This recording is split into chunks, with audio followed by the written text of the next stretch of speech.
More trouble for Donald Trump, charged under Georgia's racketeering laws with trying to overturn his 2020 election defeat to Joe Biden.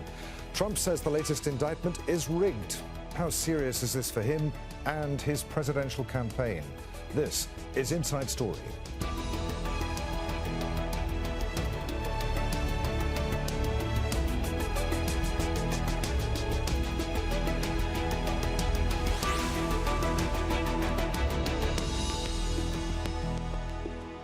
Hello, welcome to the program. I'm Adrian Finighan. He's had 3 criminal indictments already this year. Now Donald Trump has a 4th, this time charged in Georgia with racketeering and conspiring to overturn his 2020 election defeat to Joe Biden. Previous charges have done little to dent the apparent popularity of the former U.S. president. He's already hot favorite to win the Republican nomination to run for the White House next year. He says the latest charges are part of a politically motivated witch hunt. His opponents say his alleged crimes go to the heart of U.S. democracy, which he's tried to undermine. The decision to charge him and aides came after a 2-year inquiry in Fulton County in Georgia.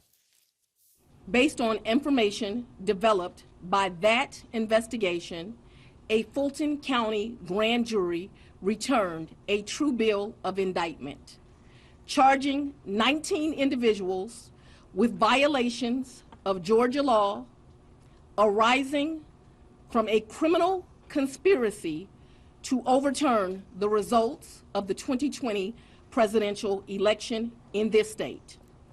Well, the Georgia indictment is Trump's 4th this year and perhaps the most serious.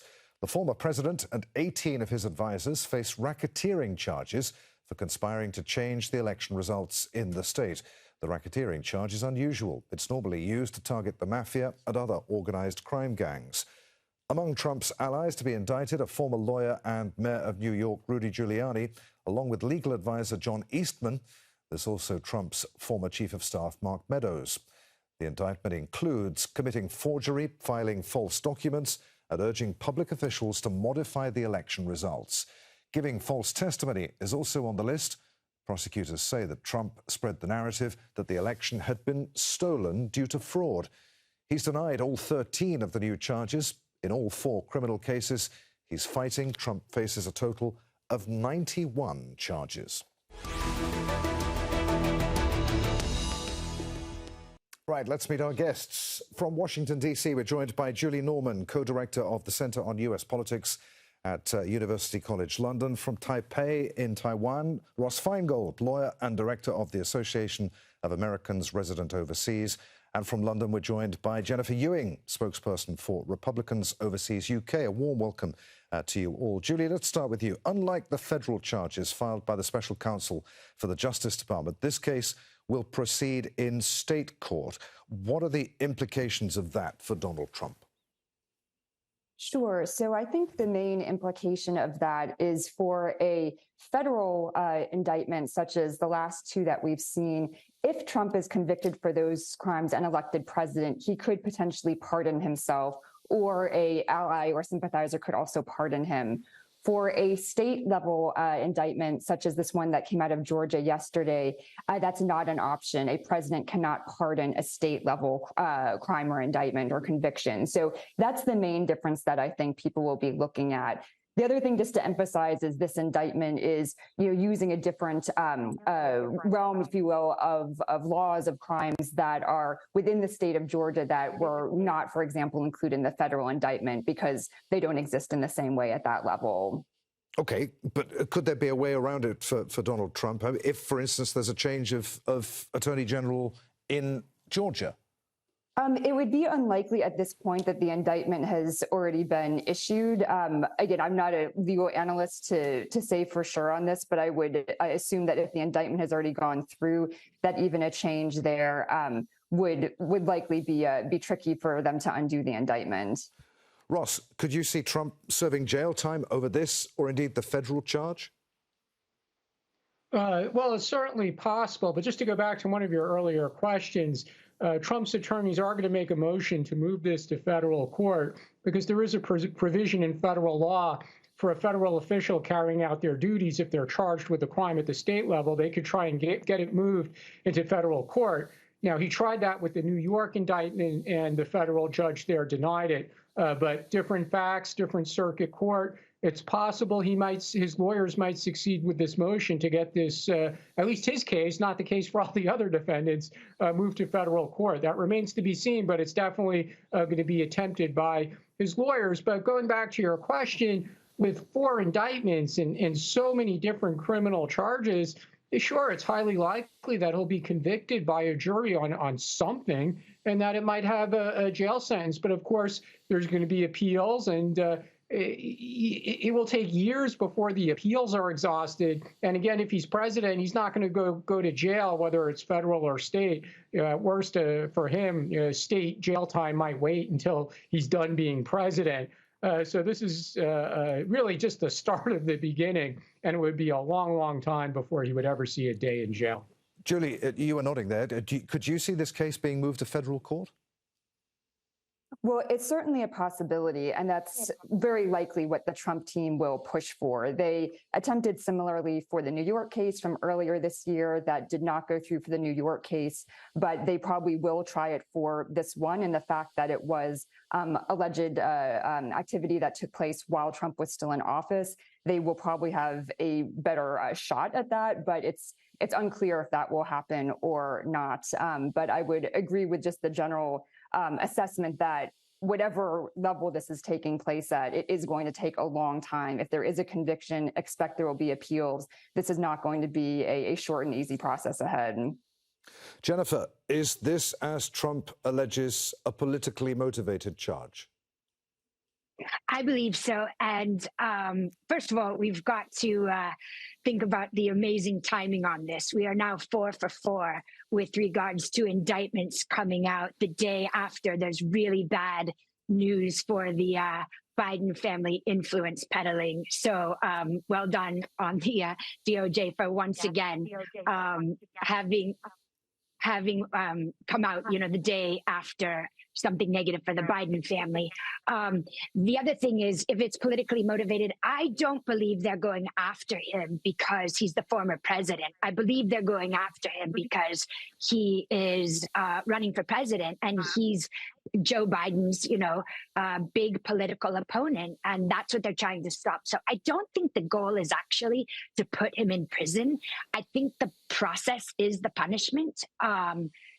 They want to fill his dance card with all of these different court dates, some on really, really important dates, like before the Iowa caucus or before the Republican National Convention. So his time and treasure. What you're saying is that you're accusing the Democrats of wanting him out of the race. Well, actually, my theory, and some of us at Republicans Overseas UK, is that what the Democrats want, and it's very good strategy, is they want Trump to be the GOP nominee. They want to run against him in the general election. So if you notice, every time there's an indictment, his poll numbers go up. He's able to raise more money. The base, that 25 to 30% continues to support him. And people look at this as though it's a weaponization of the criminal justice system, and they want to back him. Now, the Democrats, I believe, also think they can beat him in a general election because while the hardcore Republican base, there's nothing that can happen that will turn them away from Trump. The really important people are the people in the middle, the independents, the persuadables, and I believe that's about 38% of the voting population. So are they going to be paying attention to the nuances of this case? Or are they just going to say, you know what, this is too much of a mess? I don't want to hear about Trump's issues or Biden's issues, actually. I mean, I think depending on which poll you look at, there's something like 60 to 70% of Democrats, Republicans, independents do not want to see a Trump versus Biden again. They don't want Biden to run either. So I think people are looking for fresh blood. But again, I think it's smart Democratic policy to elevate Trump up so he becomes the GOP nominee. Ross, what do you make of all of that, particularly about what Jennifer was saying there about the timing of all of this? I mean, surely the U.S. justice moves at the speed that U.S. justice moves. It is not partisan. It is independent. It's above all this, isn't it? That's certainly what District Attorney Willis said in her press conference, that the law is nonpartisan.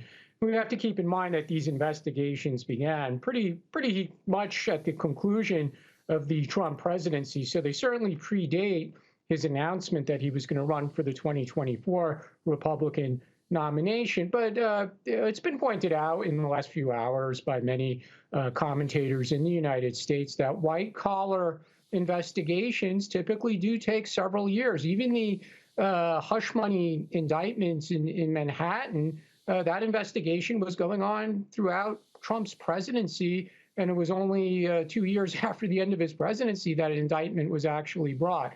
And Willis has been conducting this investigation again since January of 2021. It's really not unusual in complex white-collar cases. So absent any proof of Democrat conspiracy, which may exist, but the proof hasn't been offered up yet that there's some kind of coordination among state and federal prosecutors to bring these actions against Trump and to make it very difficult for him to campaign in the primary. But certainly this is going to create tremendous logistical difficulties for Trump. He's got court dates. He's got to meet with lawyers. He's got to plan strategy for the case. And every day that he's in court, he's obviously not out campaigning, although that has to be weighed against the very large lead he has among likely Republican primary voters. Julie, the district attorney's office in Fulton County used a special grand jury in this case. What's the difference between a grand jury and a special grand jury, and why was one used in this case? Yeah, so the Georgia prosecutor had used a special grand jury for the first phase of the investigation that allowed for a bit wider scope of evidence gathering than you are sometimes able to use in a regular grand jury with subpoenaing witnesses and these types of things. But the catch there was that you can't pursue an indictment through a special grand jury. So you sometimes get more information, but the indictment had to come from a regular grand jury. So much of what was found then had to be presented to a second group, which is the group that ultimately issued the indictment that we saw come out last night. Okay. Julie, the indictment accuses Trump of orchestrating a criminal enterprise violating Georgia's RICO law, the Racketeer, Influenced and Corrupt Organization Act. I mean, what can you tell us about that act? Why would prosecutors seek to build a case around it? Yeah, it's a good question. This RICO Act essentially covers the crime of racketeering. It was initially used usually to go after mafia or organized crime types, but it's been used within the state of Georgia and even by this prosecutor for other types of investigations, everything from teachers involved in cheating scandals to different kind of alleged gang activities and what have you. And I believe that they're using this in this case because they're trying to tell a broader story, a broader narrative of many different actions that were allegedly taken by many different individuals, but all with the ultimate goal of changing the election results in the state of Georgia in 2020. So it's a sort of an umbrella approach to telling this broader story of what happened in 2020. And that's why they're pursuing that. And it's one reason why this indictment includes not only Trump, but 18 alleged others as well, from lawyers, advisors, et cetera. Ross, a clerk for the court appeared to accidentally post an incomplete docket report outlining a number of charges against Trump just after midday on Monday, which Trump's lawyers seized upon as being, quote, emblematic of the pervasive and glaring constitutional violations committed by the Fulton County District Attorney's Office. What do you make of that? Well, ultimately, this will probably be a non-issue. We're probably not going to be talking about it as pretrial motions and hearings occur, and ultimately when the trial takes place. It's, in a case of this complexity, given the need for a public relations strategy by the prosecutor's office, and that's totally understandable. She's indicted the former president of the United States. It's possible that some signals got crossed, and a draft may have been prepared and handed to the clerk with instructions not to publish it until we give the okay, but it was published anyway. But again, ultimately, I think this is a non-issue. But to go back to quickly to the RICO statute issue, the very interesting thing there is, yes, it's correct. This historically at the federal level was used to bring down the mafia. And Rudolph Giuliani, when he was a federal prosecutor in Manhattan, made great use of it. And Donald Trump was in the construction business in Manhattan, which the mafia was heavily involved in the 1980s. He knows what RICO statutes are, and so does Giuliani. I think this was used in part also to scare them because they know very well what RICO statutes are. Okay, Jennifer, picking up on what Ross was saying there, how do you think Trump's legal team are going to play it? Well, I mean, I do think that leak or accidental posting of some of these indictments before the grand jury had actually convened is, whether it was a mistake or not, it's sloppy. It doesn't look good. I also understand they put out the names of the grand jury members, which isn't great. I don't know if you call that doxing or whatever, but maybe this does turn into a non-issue. I don't know. But as Julie said, they are going for a wide range of charges. And so these are novel and rather untested legal theories. So could his attorneys all of a sudden say, wait a minute, this is crazy. You put this out. This is sloppy. What else have you been sloppy on? I don't know. I'm not a legal expert, but absolutely, I'm sure they'll be trying everything. And again, that's the issue is we're all sitting here talking about this legal mess. And then, we're going to be talking about the Biden family's legal mess as well. And is that what we want going into 2024 is discussing two men's, corruption allegations and legal charges? Or do we want to talk about who's going to be the next president of the United States? I mean, I think the American people deserve better. Ross, as we said at the beginning, it's the fourth indictment this year, the second case to seek criminal accountability for attempting to overturn the election. Can he still win the Republican presidential nomination with all of this legal jeopardy hanging over him, his inability to campaign because of it? Yeah, as I mentioned, it's a logistical headache if he can't campaign because he's got to meet with lawyers or attend court hearings. On the other hand, Donald Trump, ever since he famously came down the escalator in 2015, and even before that in his television as well as business career, he has an extraordinary ability to get media attention. So he doesn't necessarily have to be going to the county fair or the state fair in Iowa or other places. He knows how to get media attention for himself, and he's got social media tools and other ways to do that. He could just call in to certain media stations and tens of millions of people are going to watch him. And pretty much every major media outlet, even if they don't like him, they're going to report on what he said. But polls indicate he's got a large lead among Republican primary voters.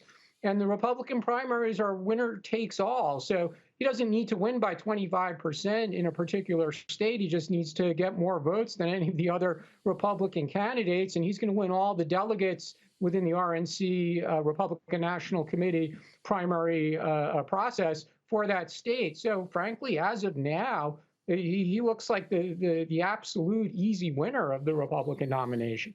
Okay, Julie, picking up on what Ross was saying a few minutes ago, if he's the easy winner, then the shoe-in for the Republican nomination, and he's convicted on any of the charges that are hanging over him, can he still be president?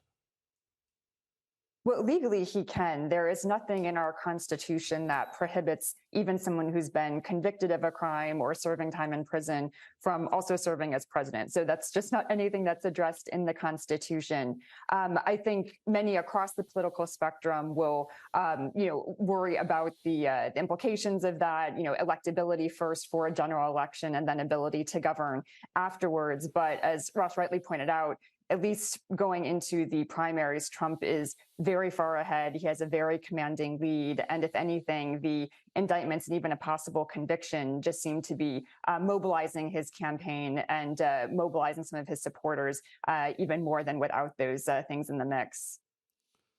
Okay, Jennifer, if he gets the nomination, he's a shoo-in for that. To what extent are the Republicans picking a dud here? Alan Lichtman, who's accurately predicted every presidential election since 1984, says that Trump is done.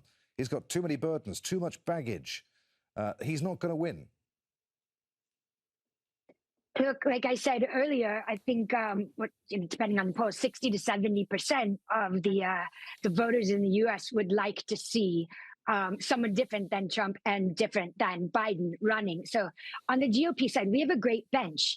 There's a lot of people that I think the Americans would like to hear from, whether it's Ron DeSantis, whether it's Vivek Ramaswamy, whether it's Tim Scott, there's a really good bench. And what's happening is every time we're talking about Trump, we're not talking about these other people. So again, the people that are going to really make a difference in this election are those undecideds and the persuadables. And are they going to take the time to really dig into this legal quagmire? Probably not. So I don't think it bodes well for the Republicans if he is the GOP nominee. I don't.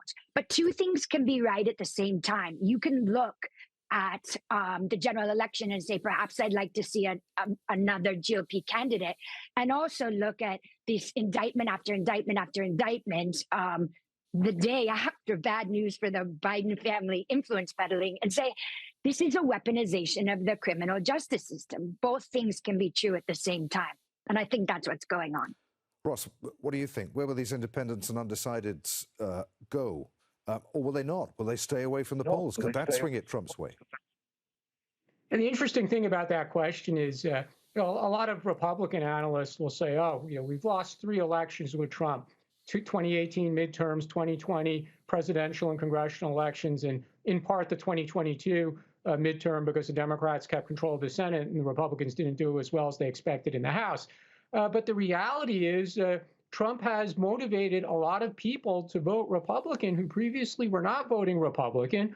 And also, just like recent presidential elections, this is going to come down to the margin of victory in a small number of swing states. And in the aggregate, that's probably tens of thousands, maybe 100 or 200,000 votes at most. So the margin of victory, we're talking about the indictment of Georgia, where President Trump called up the Secretary of State and said, find me 10,000 plus votes. That shows how close the margin of victory is. And it's going to be the same thing again in Georgia, in Arizona, in Nevada, in Michigan, Pennsylvania, and Wisconsin. And if we look at again, some of those voters, blue collar voters who switched from Obama to Trump, Trump did surprisingly well with minority voters as well. Hispanics, blacks, Asians have been shifting their votes to Republicans and to Trump. So I'd be very, very cautious about saying he's completely flawed and that he has no chance of winning. Biden has plenty of flaws, as we've been discussing. He's not popular. People are frustrated over inflation. So it's certainly conceivable that in a one-on-one race, Trump could beat Biden if he just beats him in those swing states. Julie, would you agree with that? If it came down to a Trump-Biden rematch, it would be incredibly close. Well, indeed, we're already seeing right now, and I think this was mentioned earlier, that polls show Biden and Trump neck and neck in a potential rematch. And this is, two candidates that people know very well and are in the news constantly. So right now it's looking more even than I think, many Democrats would expect it to be, for example. And I think if there are Democrats pushing for a Trump nomination, thinking it's going to be an easy win, they should think twice about that, because it's definitely playing with fire according to the polls. And I would just second what Ross said also, that there's the larger polls, but it's also where the votes are. And I think we'll see, again, those very key swing states being very much in play again in 2024. And it's really going to depend a lot on what voters in those particular states choose and do. And I would say many voters, some are very strong Trump supporters, some are very strong Biden supporters. Others are voting for issues that just affect people more in their day-to-day life, how the economy is doing, how things are going on a day-to-day basis. So I think a lot will just depend on what other trends are happening. And if the economy keeps improving, that will help Biden a lot going into 2024. Jennifer, the election's a long way away, yet anything could happen between now and then. But if he did run and if he did win, what would a second Trump presidency look like? Remember those words on Truth Social? If you come after me, I'll come after you. Well, look, I think that's getting to the heart of all that is wrong with some of these indictments, the politically motivated indictments. Do we really want to live in a world where we continue to, every single president from here on out would be indicted for something. I don't think we want to go down that road. It's a slippery slope. It's very dangerous. And more importantly, it's distracting, from all of the issues that are important. for hopefully the American people. I mean, their kids getting their, kids back to school after schools were closed, and the environment, the border, whatever. The important kitchen table issues are what we should be discussing, not revenge against someone. But inevitably that could happen. There's that base, that 25 to 30% of the hardcore Trump supporters do believe that he is rightfully entitled to a second term. So, his first term was 4 years of peace and prosperity. The conservatives will tell you that he appointed 3 Supreme Court justices that they're very happy with. So, anything could happen. But as a Republican, I think we want to win. So we want the candidate that is most likely to win and beat. Personally, I don't even think Biden will be the Democratic candidate. I think there's no way he can hold off this, the floodgates that are starting to open with facts against his family. So anything can happen, as you just said. We are a long way away. Ross, as far as the Republican Party is concerned, though, I mean, is all of this worth it? Is all of this controversy worth it? How much damage? I mean, not only, you had the first Trump presidency and the damage that did to the Republican Party's image, and then all of this with the legal jeopardy. How much damage is this doing both to the Republican Party and to the U.S. justice system, with Trump constantly calling into question its impartiality? Well, President Trump, even when he was president, now that he's a former president, but during his presidency, he would criticize judges, and the independence of the Department of Justice came under question because of his relationship first with Sessions and then later with Attorney General Barr, and how Barr portrayed the special counsel Mueller's report. So these things have been in flux anyway. But ultimately, if Trump is to win again, I think we would probably see a repeat of the first Trump presidency when it comes to policy issues. So we would see a very different direction on environmental regulations, education policy, certainly the border. For many of the recent U.S. presidents, whether Democrats or Republicans, they've been accused of operating what's called an imperial presidency. They ignore Congress, partly because we're so polarized in a partisan way, so very little can get through Congress. So the presidents start to be more aggressive with using executive authority than some of their predecessors. Biden's done that, again, as his predecessors did. I would expect Trump to do even more of that. And sure enough, there are policy makers and experts, scholars on the conservative side of the political divide. They're actually planning for that right now. They're planning on how a second Trump presidency could really use to the limit the president's executive authority. Okay. All right, there we must leave it. Many thanks indeed, Julie Norman, Ross Feingold, and Jennifer Ewing. You can see the program again at any time by going to the website at aljazeera.com. For further discussion, join us at our Facebook page at facebook.com/AJ Inside Story. And of course, you can join the conversation on X, formerly known as Twitter, our handle at AJ Inside Story. From me, Adrian, Finighan, and the team here in Doha, thanks for watching. We'll see you again. Bye for now.